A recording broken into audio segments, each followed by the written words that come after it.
ஓம் ஸ்ரீ குருபியோ நமக. காஞ்சி மகா பெரியவா பாதமே சரணம்.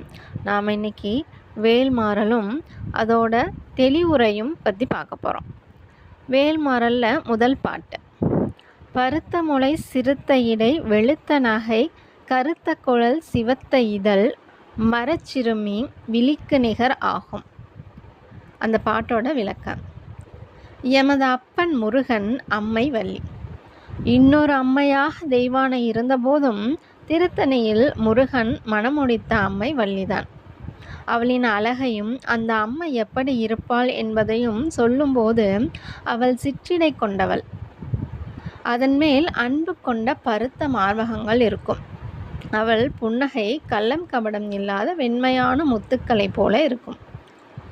மேகங்களை போன்று கருமையான கூந்தலை கொண்ட அழகு மிகுந்த நங்கையாக இந்த அம்மை இருப்பாள். அவளுடைய இதழ் எப்போதும் சிவப்பாக இருக்கும். கருப்பான குழலும் சிவப்பான இதழும் என்று பல வண்ணங்கள் படைக்கும் பாவை மயிலாக எமது அம்மை விளங்குகின்றாள். வீரத்தையே தொழிலாக கொண்ட இளம் குறவரினம். அவர்களின் பிரதான தொழில் வேட்டையாடுதல். மலையும் மலை சார்ந்த பகுதியும் தான் குறிஞ்சி. அந்த நிலத்தின் மன்னனாக விளங்குபவன் நம்பிராஜன். நம்பிராஜனை நம்பி அவன் மகளாக வள்ளி கொடியில் கிடந்தவள் வள்ளி.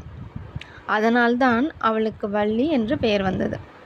வேட்டையாடும் மரத்தொழில் செய்யும் மன்னனின் மகளாக பிறந்ததால் அவளை மரச்சிறுமி என்று இந்த கவி அடியார் பாடுகின்றார். ஐம்புலன்களின் முதன்மையானது வலி. விழி இருந்தால்தான் வலி கிடைக்கும். தனக்கு வலி வேண்டும் என்பதற்காக அவளை விழிக்கு நிகர் என்று பாடுகின்றார். ஹரஹர சங்கர, ஜெய ஜெய சங்கர.